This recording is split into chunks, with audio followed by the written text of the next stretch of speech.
આજે હું 15 કેરી દરજીના ખેતરમાંથી લાવ્યો હતો. એમાંથી તે કોઈને કેરી આપી છે? અરે હા હા, પેલા મણી કાકી ને કેરી ખાવાનું બહુ મન હતું, તો મને કીધું કે બહાદુરની ઘરવાળી મને કેરી આપે. એટલે તમે જે કેરી લાયા હતા ને એમાંથી 4 કેરી મેં મણી કાકીને આપી અને એના ઘેર જઈને એવા કે રાજી થયા કે મને એમ થયું કે હારું થયું તમે કેરી લઈ આયા. એ તમારી 15 કેરીમાંથી 4 કેરી મેં મણી કાકીને આપી દીધી. અરે ભાગ્યવાન, 15 કેરી હું લઈ આવ્યો ને 4 ને મણી કાકીને આપી તો 11 કેરી બચે ને. તો આ 12 કેરી કેમ છે કરંડિયામાં? અરે હા હા હા હા, એ હું તો ભાવ ભૂલતી હો.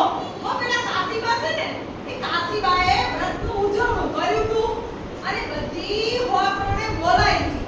તો મંગળી, ચાંદલા અને એક કેરી પણ આપી.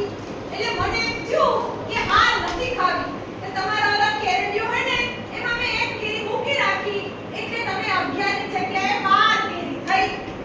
હા, તો ભલે. મને થયું કે મારી ગણતરી સાવ કાશી થઈ. કાશી થઈ ગઈ કે શું?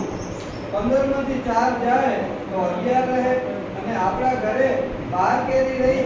એટલે હું વિચારમાં પડ્યો. અરે હા હા હા, એ તો હાવ ભૂલકડી. એટલે મને તો આ ગણતરી ક્યાંથી આવડે તમને ખબર પડી? આપણા આ સત્સંગ મંડળમાં